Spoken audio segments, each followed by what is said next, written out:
যে আগে তো সবসময় দেখতাম এই ইনক্লুসিভ নির্বাচন, অংশগ্রহণমূলক নির্বাচনের ব্যাপারে যুক্তরাষ্ট্র খুব মানে বহির্বিশ্বের প্রেশারের মধ্যে যুক্তরাষ্ট্র খুব চাপ দিত।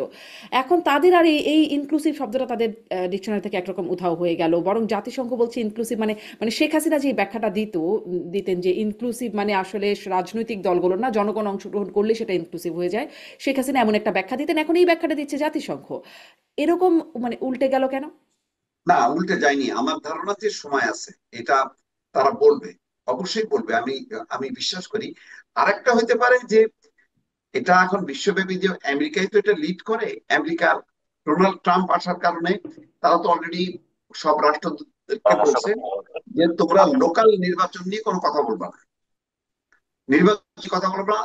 নির্বাচন নিয়ে যদি কথা বলতে হয়, আমরা মার্কিন পররাষ্ট্র দপ্তর থেকে যখন বলবো তখন তোমরা বলবো। ফলে এই জিনিসটা এখন মানে সংকুচিত হয়ে গেছে। এখন ওই যেভাবে পিটার ডি হাস যেভাবে দৌড়ঝাঁপ করতো বলতো, আহ, তাদের পররাষ্ট্র দপ্তর যেভাবে বলতো, এখন কিন্তু বলছে না। কিন্তু আমার ধারণা যে বলবে যখন নাকি নির্বাচনের বিষয়টা একটু ঘনীভূত হবে, তখন কিন্তু ইনক্লুসিভ নির্বাচনের কথা বলবে। এবং বলবে না যে এটা আমার মনে হয় না। ফলে আরো তখন আর বলে কি হবে যদি দলগুলো নিষিদ্ধ হয়ে যায় বা স্থগিত হয়ে যায়? এই অবস্থা যদি দাঁড়িয়েই যায় তখন মানে ওই নির্বাচনের ঠিক আগে আগে বলে আসলে লাভ কি হবে? এখনই তো নির্বাচনের জন্য গোছানোর সময়, তাই নয় কি? না, নিষিদ্ধ মানে কি আপনার কার্যক্রম নিষিদ্ধ মানে তো এই না যে এক দল নিষিদ্ধ হয়ে গেল। তা তো না, কার্যক্রমটা নিষিদ্ধ। দল তো আর নিষিদ্ধ হয়নি। এবং নিবন্ধন তো দল স্থগিত হয়ে আছে। দল নিষিদ্ধের সিদ্ধান্তটাকে সমর্থন করে না হুম। বাংলাদেশের সর্ববৃহৎ রাজনৈতিক দল বিএনপি। তো এটাও তো মানে কেন বলে না, এটাও তো তারা একটা আন্তর্জাতিক রাজনীতিটা চিন্তা করে যে ইন্টারন্যাশনালি এটা অ্যাকসেপ্টেড হবে না।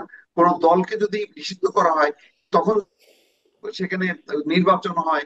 তো সেই নির্বাচনটা যে গণতান্ত্রিক নির্বাচন না, এটা বিএনপি ভালো করে বোঝে। এই কারণে কিন্তু তারা দল নিষিদ্ধের কথা জি। বলছেন। জি। এবং সরকারও কিন্তু একটু চাপের মুখে সে একটু বলছে যে বিচার পর্যন্ত কার্যক্রম নিষিদ্ধ। কিন্তু একদম নির্বাচন পর্যন্ত নিষিদ্ধ রাখাটা, এটা যথেষ্ট টাফ হবে। চেষ্টা হবে হয়তো নানান শক্তি গুলো। বিচার পর্যন্ত কার্যক্রম নিষিদ্ধ রাখাটাই তো একটা মানে বিচার তো আর আজকালকের মতো হয়ে যাবে না, যদিও পাবলিক প্রসিকিউটর না, বলছেন এখানে তড়িঘড়ি একটু করে ত্রুটিপূর্ণ এখানে হলেও একটা সহযোগিতা আছে। তড়িঘড়ি করে করা হচ্ছে। সহযোগিতা আছে, কিন্তু ফাইনালি আপনি যেটা বলছেন যে ওরা এখনো কেন বলছে না, আহ, আগে যেভাবে বলতো, সেই একটা যেহেতু পট পরিবর্তন হয়েছে, একটা হুম। বড় রাজনৈতিক আহ, পরিবর্তনের কারণে ইন্টারিম গভর্নমেন্টকে হয়তো এই মুহূর্তে তারা বলছে না। কিন্তু যখন কি ফাইনালি হুম। আসবে বিষয়গুলো, তখন আমার ধারণা বলবে। আমার আর আমার এটা তাহলে বিশ্বাস। একদম এক লাইনে যদি বলেন তাহলে কি আপনার মনে হয় যে সামনের নির্বাচনে আওয়ামী লীগ, জাতীয় পার্টি সবাই থাকবে, থাকতে পারবে? আওয়ামী লীগ আমার ধারণা যে নিজে থেকে হয়তো নির্বাচনে শেষ পর্যন্ত আসবে না। মানে আসার মতো সেই স্কোপটাই পাবে না। তো সেই কারণে তারা হয়তো স্বতন্ত্র হিসেবে দাঁড়াবে বিভিন্ন জাতীয় জায়গায়। পার্টি? জাতীয় পার্টি অবশ্যই নির্বাচন